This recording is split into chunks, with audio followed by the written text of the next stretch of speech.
అయ్య బాబోయ్! మీరట్టా చూసి చూడంగాల్నే స్కిప్ చేయబాకండయ్యో!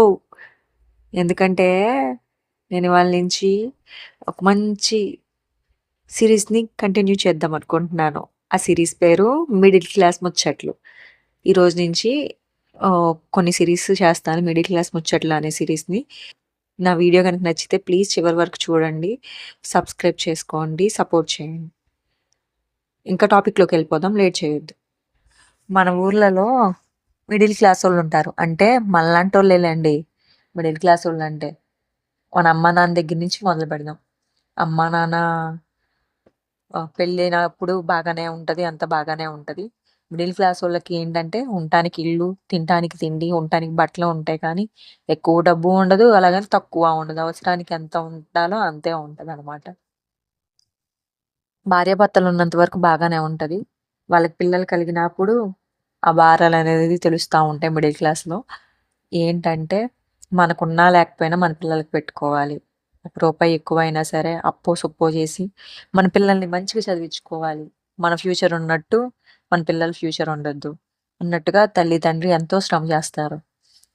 అలాగని బయట అప్పులు తీసుకొచ్చి ఇది చేసే అంత స్తోమత ఉండదు. ఒకవేళ అప్పు తీసుకొచ్చినా అప్పు తెచ్చినోడు ఎప్పుడు అడుగుతాడా అని భయం భయంగా బతకాల్సిన పని మన మిడిల్ క్లాస్ వాళ్ళకి. ఎందుకంటే రోజు పనికెళ్తాం. ఎంతో కొంత సంపాదిస్తాం. పిల్లలకి, ఇంట్లో ఫ్యామిలీకి అంతా సర్దుకుంటాం. లోన్స్ తీసుకుంటాం. నిజంగా చెప్తున్నాను. ఈ టైంలో వ్యవసాయం చేసే వాళ్ళకైతే పెట్టుబడుల కోసం డబ్బులు కావాలి. అదే బిజినెస్ చేసే వాళ్ళకైతే అదే మీన్ బిజినెస్ కాదు జాబ్స్ చేసే వాళ్ళైతే ఈఎంఐలు కట్టుకోవడంతోనే సరిపోతది వాళ్ళ సాలరీ. అదే వ్యవసాయం చేసే వాళ్ళకైతే పెట్టుబడుల కోసం ఉన్నయన్నీ పెట్టేస్తారు. లాభం వస్తే మంచిది. లాభం రాకపోతే మిడిల్ క్లాసోళ్ళంత ఇది ఇంకెవ్వరు లేరు. అసలు లేనోళ్ళైతే పొట్టకూటి కోసం కష్టపడతారు. ఉన్నోళ్ళైతే జల్సాలని వాళ్ళకిష్టం వచ్చింది ఏదో ఒకటి చేస్తారు. మిడిల్ క్లాసోళ్ళు అన్నిటికి కాంప్రమైజ్ అవ్వాల్సిందే. ఎందుకంటే చెప్తున్నాను ఇనండి. పుట్టినప్పటి నుంచి పెద్దయ్యేదాకా అన్నిటికి కాంప్రమైజ్ అవ్వాల్సిందే. దేనికి దేనికి కాంప్రమైజ్ అవుతారో నేను కొన్ని విషయాలు చెప్తాను. ఫస్ట్ పుట్టినప్పుడు ఒకళ్ళిద్దరు చాలు మనం పెంచలేము. సో, ఇద్దరితో స్టాప్. ఓకేనా. అదయిపోయింది. అదయిపోయిన తర్వాత పిల్లోడిని చదివిద్దాం అనుకుంటారు. గవర్నమెంట్ స్కూలా? ప్రైవేట్ స్కూలా? అని ఆలోచిస్తారు. సరే మంచి ఎడ్యుకేషన్ కావాలి, మంచిగా కావాలి. అందరు పిల్లలు ప్రైవేట్ స్కూల్‌కెళ్తున్నారు. మన పిల్లలు గవర్నమెంట్ స్కూల్‌కెందుకు అనుకోని కొంతమంది ప్రైవేట్ స్కూల్‌కి పంపిస్తారు. కొంతమంది గవర్నమెంట్ స్కూల్‌కి పంపిస్తారు. సో, వాళ్ళ ఎడ్యుకేషన్ కోసం ఎంతో కొంత అప్పో సొప్పో చేసి కడతారు. అంతా అయిపోతది. నెక్స్ట్ ఆళ్ళు చదువుకొని జాబులకెళ్ళేటప్పుడు వాళ్ళకి ఏదో ఒక రూట్ చూపించడానికి మనీ అనేది బేస్ అవ్వాలి. అదే మనీ అనేది ఇవ్వాలి కదా! ఆ మనీ కోసం వాళ్ళు దాచుకున్న డబ్బులు, అలాగే బయట నుంచి లోన్స్ తీసుకొని గాని, లేతే బంగారం అలాంటివి పెట్టి గాని తీసుకొస్తారనమాట మన మిడిల్ క్లాస్ ఫ్యామిలీస్. ఎవరిని చేయిజాచి అప్పడగాల్సిన పని వచ్చినా గాని అప్పడగలేని పరిస్థితనమాట.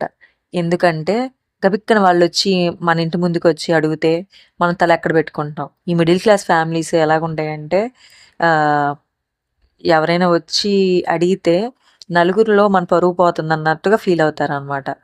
సో, అదనమాట. కానీ కష్టాలు కష్టాలు కాదండి. ఎందుకంటే ఒక మిడిల్ క్లాస్ పీపుల్‌కి మాత్రమే తెలుస్తది. ఇప్పుడు ఆహ్, నేనున్నాను. నేను మిడిల్ క్లాసే. ఆహ్, మా ఫ్యామిలీ మిడిల్ క్లాస్ ఫ్యామిలీ అనమాట. ఇప్పుడు నేనే ఒక ఎంట్రన్స్ ఎగ్జామ్ రాయాలి. ఎస్సీ, ఎస్టీ, బీసీ వాళ్ళకైతే రిజర్వేషన్‌లున్నాయి. మన ఓసీలకి ఇంకా కొన్ని క్యాస్ట్‌లకి రిజర్వేషన్స్ లేవు. సో, అలాంటప్పుడు ఏం చేయాలి? ఎంతో కొంత అమౌంట్ అనేది పే చేయాలి. ఇప్పుడు మనకు రాసినా వస్తదో రాదో తెలీదు. కానీ రాయాలనే ఇది మాత్రం ఉంది. మన పేరెంట్స్ ఎంతో కష్టపడితే గాని రోజుకి 200, 300 మహా అయితే ఒక 500 వస్తాయనుకోండి. ఒక రోజు కష్టం. వాళ్ళ ఒక రోజు కష్టాన్ని మనం ఒక రోజులో వృధా చేసినట్టయితదిగా రాకపోతే. సో, ఎందుకు వాళ్ళ కష్టాన్ని మనం వృధా చేయటం? మనం ఓసీ కేటగిరీ లేకపోతే పలానా ఇంకో కేటగిరీ మనకు ఆ జాబ్ రాదని తెలిసి కూడా మనం దాని మీద డబ్బులు ఎలా ఇన్వెస్ట్ చేస్తాం? సో, అలా కొంతమంది మైండ్ సెట్ ఉంటది. కొంతమంది మా నాన్న నా కోసమే కష్టపడుతున్నాడు. సో, డబ్బులు పోయినా పర్లేదు. మళ్ళీ సంపాదించుకోవచ్చు. మా నాన్న కోసం, మా ఫ్యామిలీ కోసం నేను కష్టపడాలి, రాయాలి అని రాసేవాళ్ళుంటారు. అలా రాసి ఎన్ని అటెంప్ట్స్ ఇచ్చినోళ్ళు గూడా ఉంటారు. అలాంటి మైండ్ సెట్స్ ఉంటాయండి మన మిడిల్ క్లాస్ ఫ్యామిలీస్‌లో. అండ్ అలాగే వంటలు చేసేటప్పుడు గానీ, అలాగే ఏదైనా సేవ్ చేసేటప్పుడు గానీ, ఆహ్, చూసుకొని చేసుకోవటం. ఏదైనా పండగలొచ్చినప్పుడు మాత్రమే మనోళ్ళు పిండి వంటలు అలా చేసుకుంటారు. ఆహ్, పిల్లల విషయంలో మాత్రం కాంప్రమైజ్ అవ్వరు కానీ ఆహ్, వాళ్ళకి తగ్గ కష్టం వాళ్ళు పడతారు. వాళ్ళ తిప్పలు వాళ్ళు పడతారు.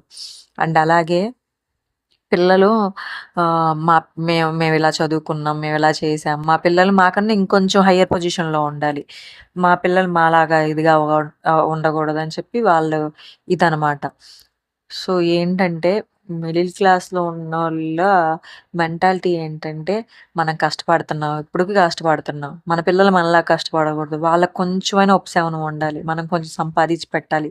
వాళ్ళకొక వాళ్ళకొక మంచి ఇల్లు కట్టించాలి. లేతే వాళ్ళకొక మంచి చదువు చదివిచ్చాలి. వాళ్ళకి మంచి బట్టలు అలా చేయించాలి.